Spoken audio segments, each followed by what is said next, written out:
Hi guys, welcome back to another episode of Andy's World of Warcraft Let's Play. We've just crossed the border into Westfall. We're flying out from Stormwind, where I've been gathering some rested XP.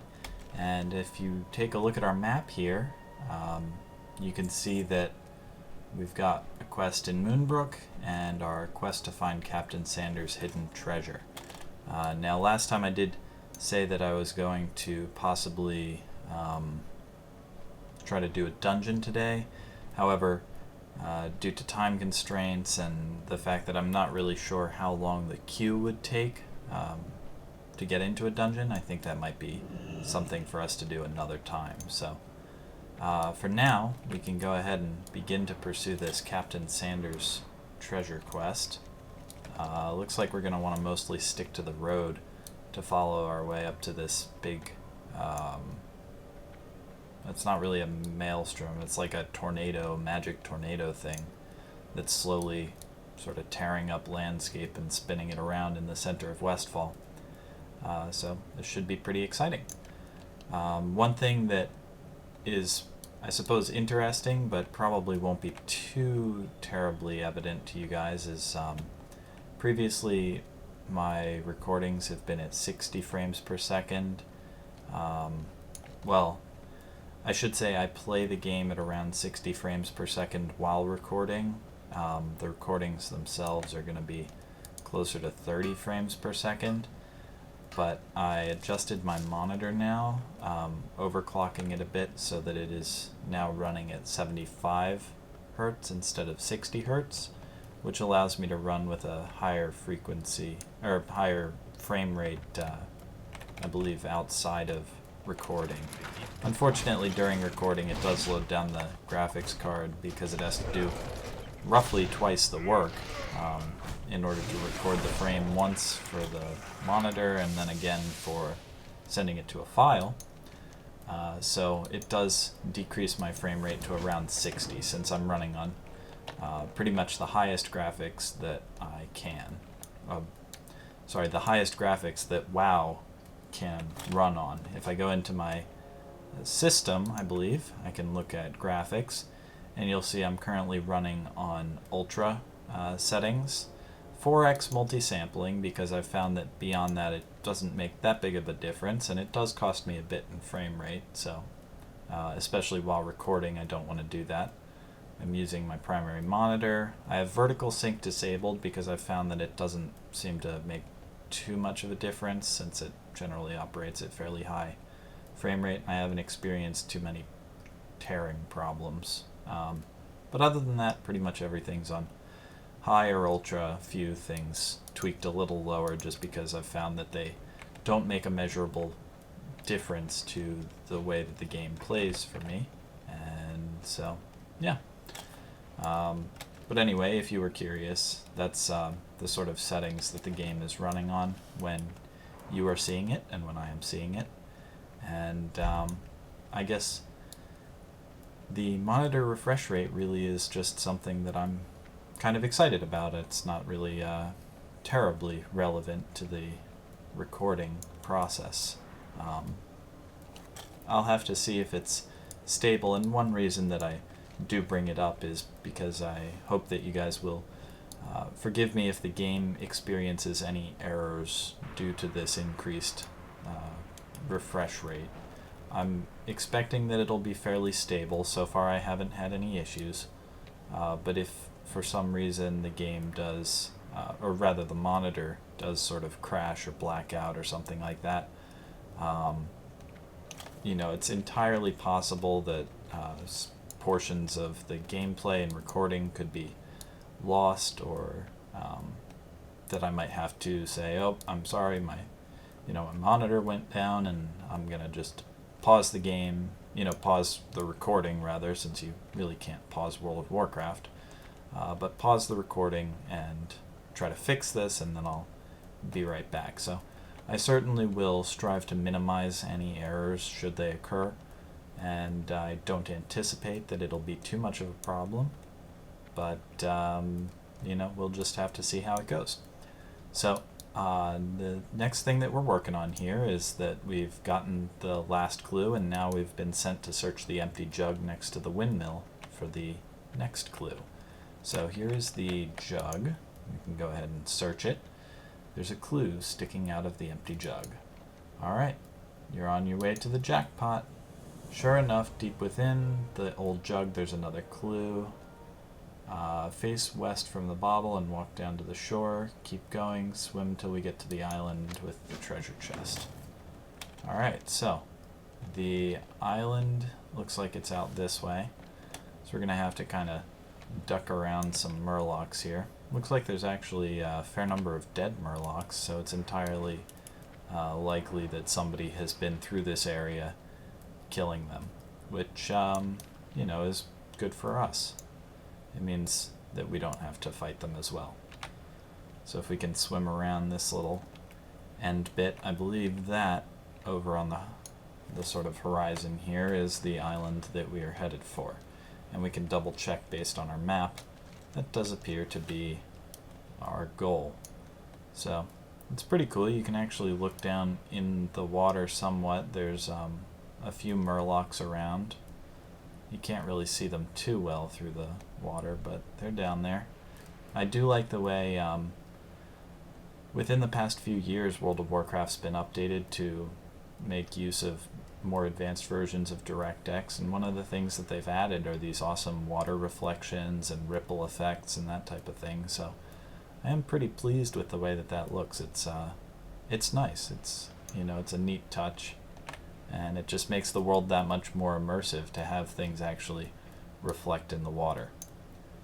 Alrighty, so we are getting out towards this island. We should be able to hop up on here and hopefully get either one more clue or what appears to actually be the chest. I mean, the quest indicates that this is it. So go ahead and open that up, and here we go. So we will receive 6 silver, and then actually all of these things, we don't need to pick and choose them, so that's pretty cool. Go ahead and complete the quest, and let's take a look at our loot. So we got a silver bar. That's not all that useful. We got a sash. That's going to be a waist armor piece, but it's going to be lower armor than our current one. Since it's not leather, it's not terribly useful for us. We want to continue to use leather equipment. In addition, we got a shirt, and a shirt is something that we have not had before, so we can equip that. And I can actually unequip the chest piece so we can see what it looks like. So Captain Sanders' shirt is this sort of, it looks like it's sort of beige and has either some sort of mesh around the bottom or spots. And it looks like it might be torn off at the sleeves. So we'll go ahead and re-equip the Sentinel Hill vest. I like Captain Sanders' shirt well enough, but down the road I think I'm probably going to try to acquire a nice shirt in Stormwind or something like that. So our next stop is going to be to head back to Moonbrook and try to find our quest objective for the dawning of a new day. So that's going to be a little bit of ways, and I will try to make it there as quickly as possible. But other than that, I'm hopefully going to be able to use this time to continue to discuss with you guys just some stuff about recording, the channel, that type of thing. So it should be, you know, fairly useful. As long as we can avoid any interruptions by murlocs, we should be able to make our way pretty quickly back to Moonbrook. So I'm going to get up a little momentum and start moving. Oh my goodness, okay, that scared me. This level 66 Death Knight is running around here, and they just flew off on a lion thing. I think it was actually a Quilin, which is basically a lion thing. I think they're usually made out of stone, and they're all over the whole Pandaria area. They seem to be sort of minions of various bad guys. And sometimes they appear to almost be like a temple guardian of some sort. for various places, so that's pretty cool. Alrighty, so we will duck around this whole tornado again. Avoid the energized harvest reapers that we previously fought. There we go. Jump over the fence. Nice. So as for the channel, you know, I'm pretty excited. Everything has been going well. I'm really enjoying making videos for you guys and whatnot. And hopefully you all that are watching are enjoying the videos as well. Certainly, I'm always open to receiving feedback about things. You know, if you have an opinion about something, the way that I'm progressing through the game, or questions as to what I'm doing or what you think I should do, whether that's more dungeons, really at this point dungeons, period, since we haven't yet done any, but I do intend to do some. I know that some people would like that, and so yeah, I'm looking forward to doing some dungeons down the road, whether that's more dungeons or, you know, a particular line of quests, or you think that I should progress to certain areas. Just let me know. You know, I'm looking forward to receiving feedback from people, and that's the way that I can hopefully make things better. But that being said, one thing that I would like to mention about the leveling areas is that the way World of Warcraft is set up, if you're not familiar with it, there are many, many zones, each of them full of a whole bunch of quests, and a lot of them overlap in the level ranges that you can sort of have when you approach the zones. So what that means is that we will not be going to every single zone in our quest to level up. And so if you have a particular favorite zone that you think that I should go to, oh my goodness, the rally is about to begin.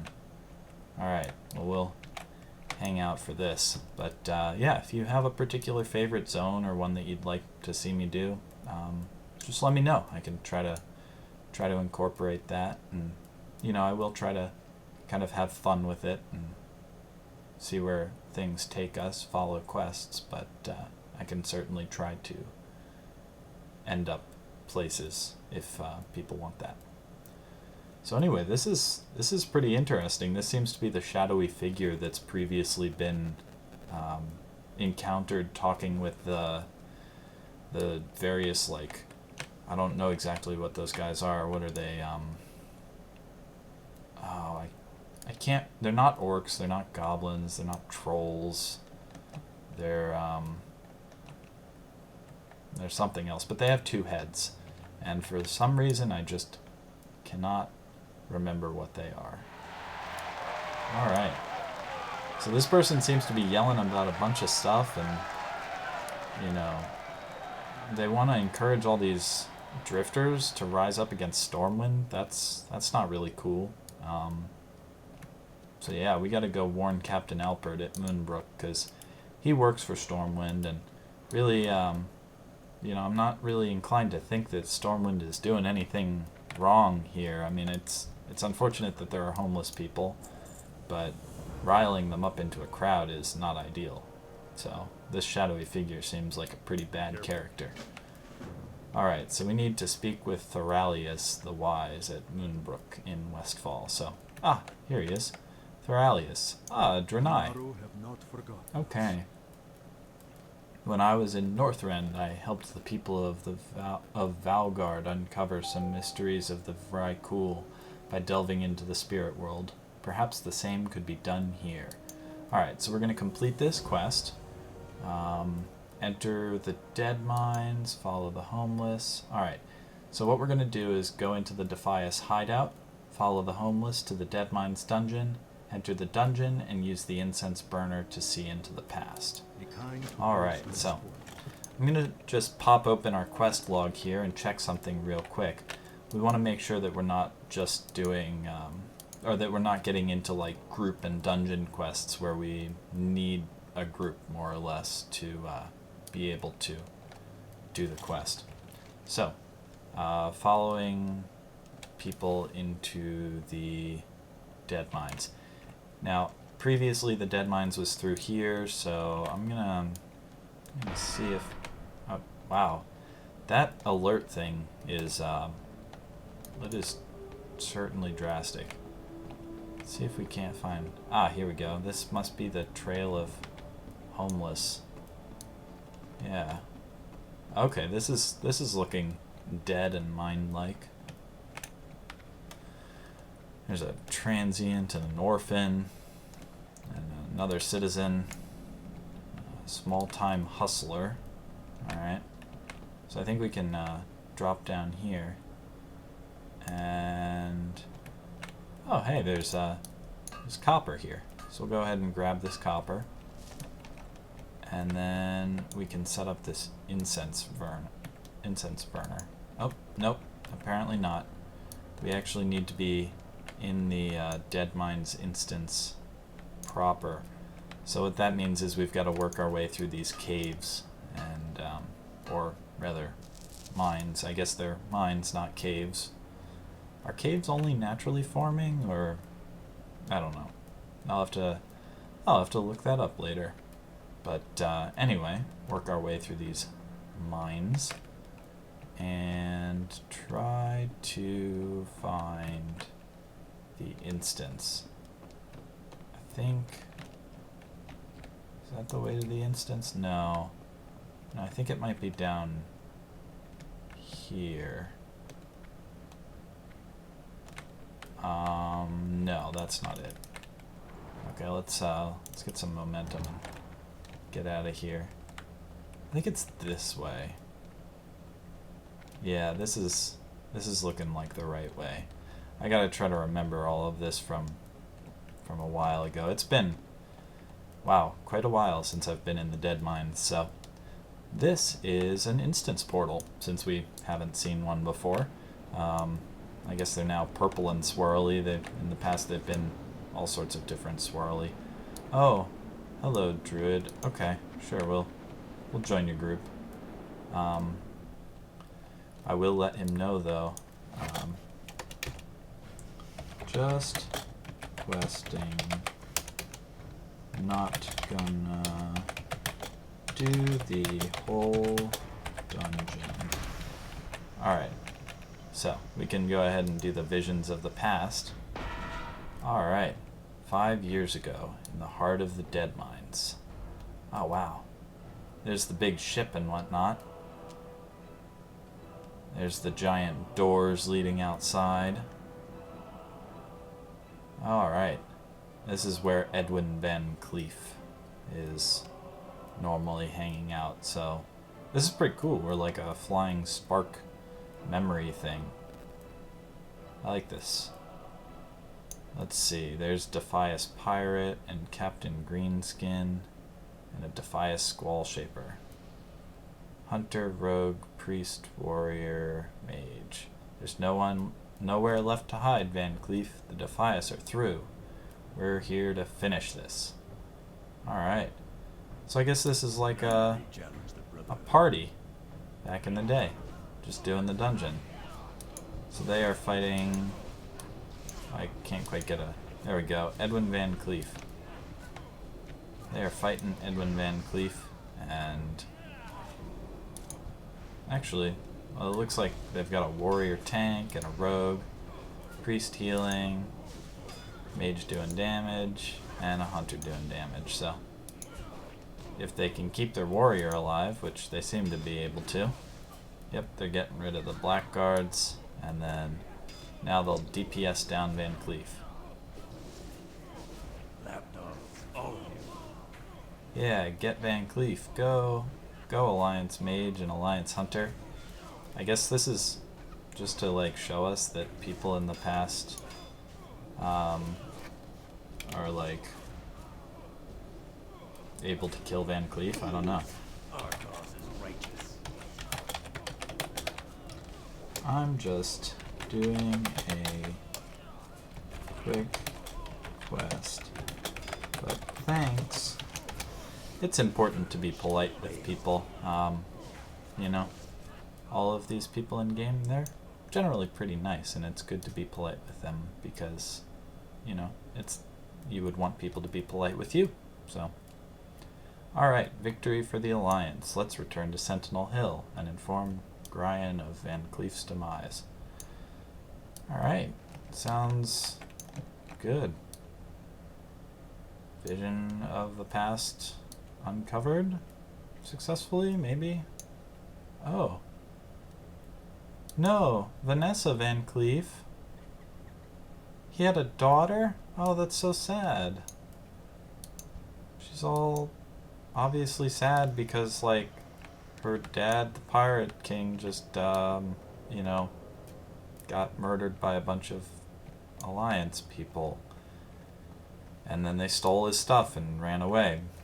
I guess when you look at it from the other side, running a dungeon is, well, it's pretty mean.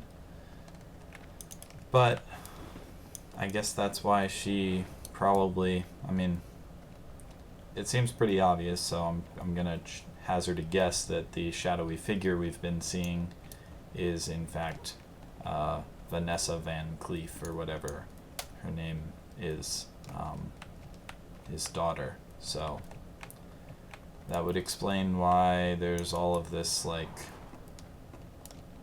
rise against Stormwind stuff. She would not like Stormwind, so.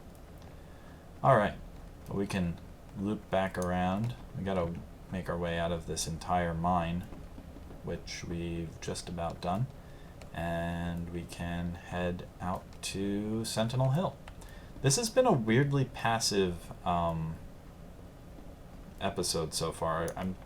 We like pretty much have not fought anything, and you know, I'm a little disappointed with that. I guess it's just the type of quests we've got. We've got lots of sort of story quests that have us just running from place to place, so they can't all just be kill quests or collect quests or whatever your favorites are. So story quests are good too. Ah yes, Sentinel Hill. So we can actually cut down on the time this takes by going to the Griffin Master. So a flight to Sentinel Hill is only 1 silver, and if we open up our bags, we have 2 gold and 35 silver. And if I mouse over it, it shows all my other characters. That's just because it has all my Alliance and Horde characters on this realm, thanks to add-ons. So, yeah, but anyway, we have plenty of gold now. Oh my. That wasn't good. We just hit a big frame rate stutter. There we go. It looks like it recovered. For some reason, loading into Sentinel Hill caused some serious latency or frame rate issues. Very interesting. Alright. A vision of the past. What? Van Cleef had a daughter. Complete the quest. And that got us level 17. And we can now bear witness to the rise of the Brotherhood. How do we do that? Alright. Rise of the Brotherhood witnessed. Seems as if the gnolls are pulling back. Where are my guards? On guard, you. Uh-oh. Alright, so Hope Saldean. But I thought the Saldeans were nice. Oh no. Horatio Lane, the investigators, they're all here. And Marshal Grian Stoutmantle. He's a level 75 elite, and Hope Saldean is apparently a level 20 pet. Oh, and then it turns out she's Vanessa Van Cleef. That's cool. Oh no. I cannot attack that. I can't do anything? I cannot attack that target. I'm not, like, stunned. I just... Oh my goodness, what is going on? Admiral Ripsnarl just got freed. Oh my goodness. And you, I will spare your life. You've done much to help our cause, albeit unwittingly, but next time we meet it will be as enemies. No. Ah, the furrow brows recognized her. Interesting. Oh my goodness, so I guess she's gonna just get away. I can't attack her. I cannot attack that. Yeah, I mean, I'm trying, and he specifically says, I cannot attack that. So, leave nothing but ashes in your wake, brothers. Burn Sentinel Hill to the ground.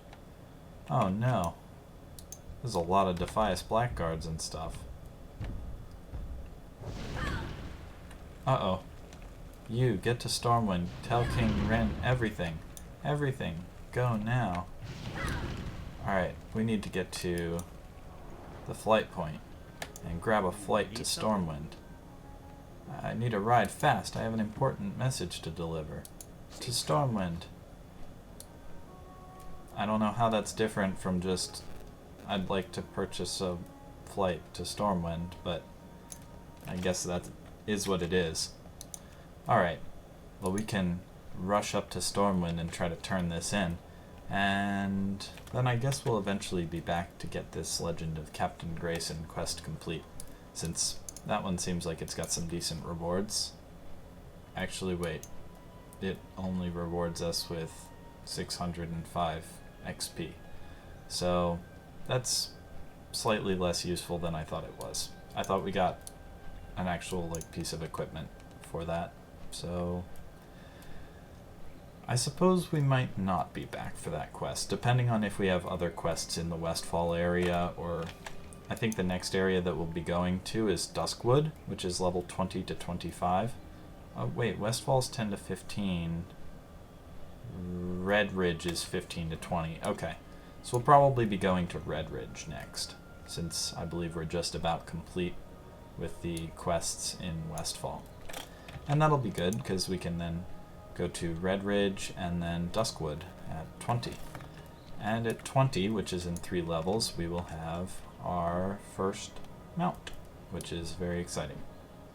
So, at least I really hope it's at level 20. I find it a little difficult to keep track sometimes because these things have changed, and way back it used to be level 40 that was required for mount, and in some ways, you know, I think that was a decent point to have the players get a mount, since it made it like a really big achievement, big deal, and you know, that's pretty cool. On the other hand, it's frustrating to walk all over the place when you're used to riding on a mount. It makes it a lot faster to have a mount, especially when you get a flying mount. Those are very exciting. So, I suppose using our Hearthstone would have been somewhat faster than running all the way back here or flying back. But, we've made it, so it is what it is. And we can try to roll in here and talk with the king. Hopefully he can do something about the fact that they just lit Sentinel Hill on fire. We shall see. We shall see what he does. Here he is. I cannot do that yet. And apparently our roll is taking a really long time to cool down now. Alright. King Varian Rin. So the House Rin staff, or the House Rin halberd. Oh my goodness. This is so cool. This is the one that we want. 4 agility, 4 stamina, 4 hit. It does like way more DPS. This one does almost 14 DPS. The other staff that we currently have does like 9 DPS. This one hits way harder. So definitely a good choice. So we're going to go ahead and complete our quest and report to Marshal Brian Stoutmantle at Sentinel Hill. Alright, so we're getting sent back to Sentinel Hill. That's good, because that means we can complete our other quest while we're out there. But I will go ahead and equip this halberd, because that is a very cool piece of equipment. And so, if we take a look at our character, we've now got this giant halberd, or stick axe, depending on how you want to look at it, but this thing should probably do quite a bit of damage, so we'll have to try that out. And we took a little fall damage there, but it's nothing too bad. So I think we will probably head back towards the trade district, and then I think we will leave off there, since we're getting to be just about at our time for this episode. So next time we'll head back to Westfall, try to wrap up those quests, and then when we get to the point of either running out of quests directly in Westfall or getting sent on to Red Ridge, we already have our Hero's Call, Red Ridge Mountains, so that'll be a good place to go next. This will kind of keep us guided along in where we need to be in our questing. So, pretty exciting. Looking forward to seeing what happens next time and how we can possibly resolve this whole bad situation going on in Westfall. Also, just one quick note, I noticed that my armor is pretty much entirely yellow and black, so my character looks like a bumblebee panda bear. So how about that? I think that is okay. So anyway, thank you guys for watching, and I will look forward to seeing you next time. Bye.